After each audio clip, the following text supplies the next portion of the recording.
Une vache avait une énorme grosseur sur la hanche. Le vétérinaire l'a examinée et a immédiatement fait arrêter l'agriculteur.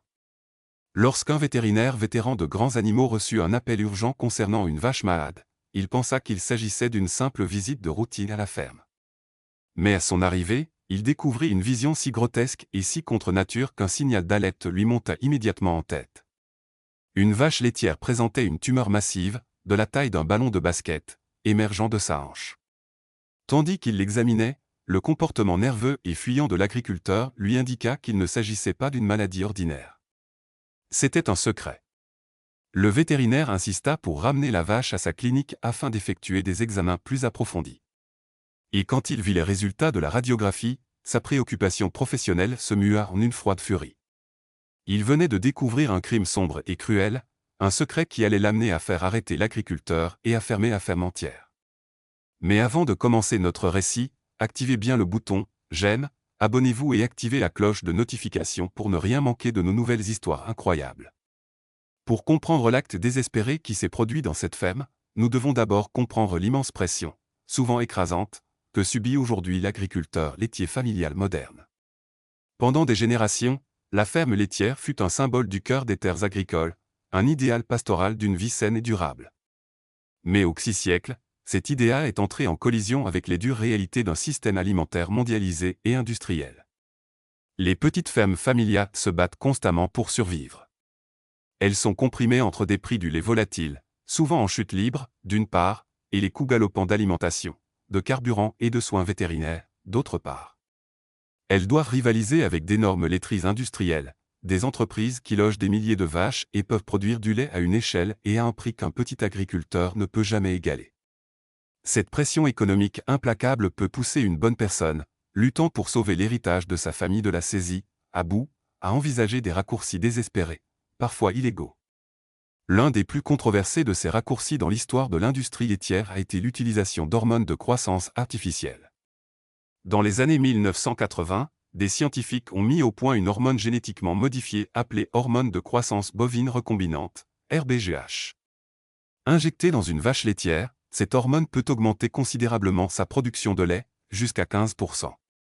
Pour un agriculteur au bord de la ruine financière, cette promesse de rendement accru était incroyablement tentante.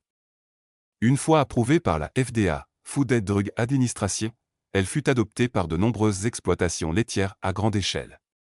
Mais son usage fut, et reste, extrêmement controversé. Des associations de protection animale ont documenté de graves problèmes de santé chez les vaches traitées avec cette hormone, notamment un risque nettement accru d'infections douloureuses de la mamelle, mastite, de boiterie et de troubles de la reproduction.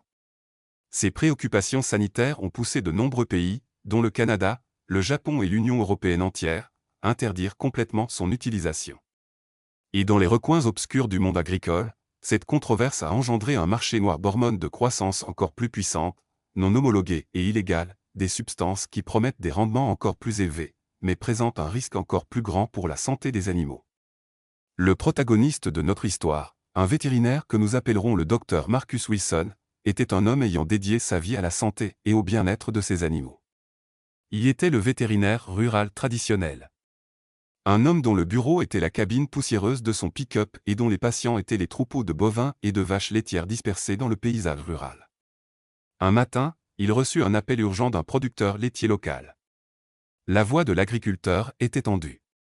Il expliquait que l'une de ses meilleures vaches Holstein était malade, qu'une énorme bosse étrange était apparue à sa hanche. Quand le docteur Wilson arriva à la ferme, il vit immédiatement l'animal concerné. C'était une belle Holstein, mais son apparence était rendue grotesque par la croissance purpurine massive émergeant de son flanc. Elle était, comme l'avait décrit l'agriculteur, presque de la taille d'un ballon de basket. Le vétérinaire s'approcha calmement de l'animal, ses gestes lents et mesurés. En commençant son examen, il remarqua le comportement étrange et nerveux de l'agriculteur. Celui-ci prétendait que la tumeur massive était apparue presque d'un jour à l'autre, affirmation que le vétérinaire, fort de ses décennies d'expérience, savait biologiquement impossible. Les instincts du docteur Wilson, affinés par des années d'observation tant des animaux que de leurs propriétaires, lui indiquèrent que l'agriculteur n'agissait pas comme un homme inquiet pour son animal malade. Il agissait comme un homme portant un secret coupable. Le vétérinaire savait qu'il ne pourrait pas obtenir un diagnostic correct sur le terrain. Il dit à l'agriculteur que la vache devait être transportée immédiatement à sa clinique pour des radiographies et une biopsie. L'agriculteur devint visiblement mal à l'aise, trouvant des excuses sur le coût et la difficulté du transport.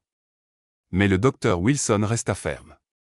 Il passa outre les objections de l'agriculteur, et, aidé par une remorque, la vache malade fut chargée pour le trajet vers l'hôpital vétérinaire. Pendant le trajet, le vétérinaire ne put se défaire d'un profond malaise. La tumeur sur la hanche de la vache n'était peut-être pas seulement le symptôme d'une maladie, mais la preuve d'un crime. De retour à sa clinique, il installa la Holstein dans un cadre d'examen pour grands animaux et se prépara à réaliser les radiographies. Lorsque les premières images numériques apparurent sur son écran, la préoccupation professionnelle du vétérinaire se transforma en une certitude glaciale. Il fixa l'écran. La radiographie ne montrait pas seulement une croissance anormale de tissu massif. Elle révélait également une série de petites poches sombres dans les muscles et tissus autour de la tumeur, les marques indubitables laissées par des injections répétées à gros calibre. Ce n'était pas un cancer naturel. C'était un cauchemar humain. Il sut avec une certitude absolue ce qui en était la cause. Il décrocha immédiatement son téléphone et appela le service du shérif du comté.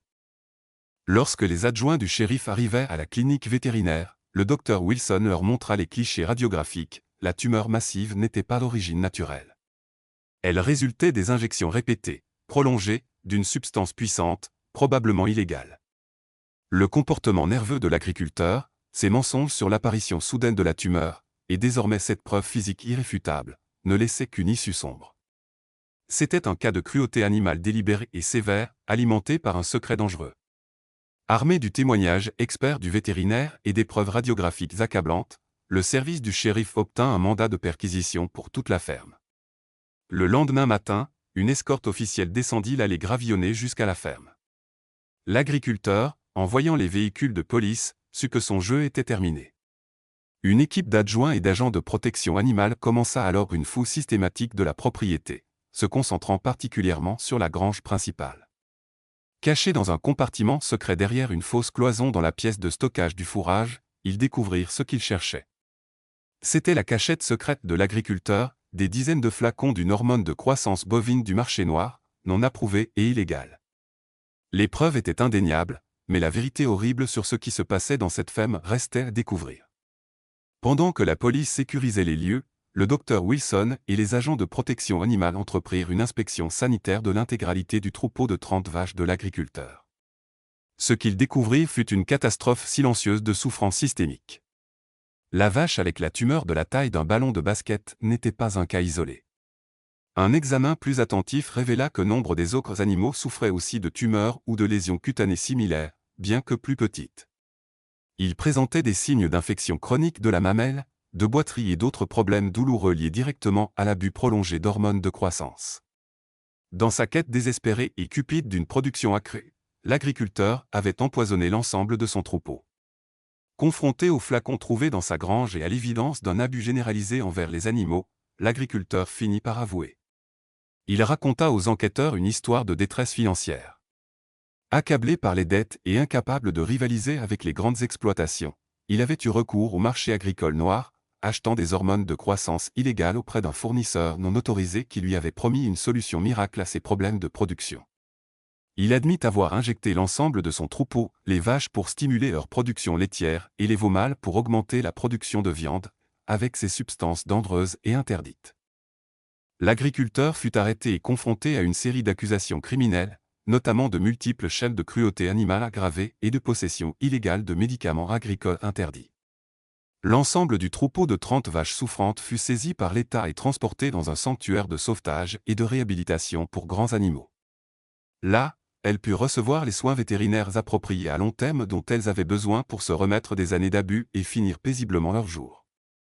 L'histoire de la vache malade et du vétérinaire courageux est un regard puissant et troublant sur le côté sombre de l'industrie alimentaire moderne. C'est une histoire sur l'immense pression économique qui peut mener une personne à commettre des actes d'une cruauté incroyable. Mais c'est aussi un témoignage héroïque de la part d'un professionnel dévoué qui a refusé de détourner le regard. L'œil perçant du docteur Wilson, sa profonde connaissance de ses patients animaux et sa boussole éthique inébranlable lui ont permis de voir au-delà des mensonges de l'agriculteur et de dévoiler un crime effroyable. Ces actions non seulement ont conduit un criminel devant la justice, mais ont aussi sauvé 30 animaux d'une vie de souffrance chronique et silencieuse. C'est un rappel profond que le bien-être des animaux dont nous avons la charge est une confiance sacrée, et que parfois, les secrets les plus importants ne sont pas cachés dans une tombe oubliée ou au fond des océans, mais dans la souffrance silencieuse d'une créature qui ne peut parler pour elle-même.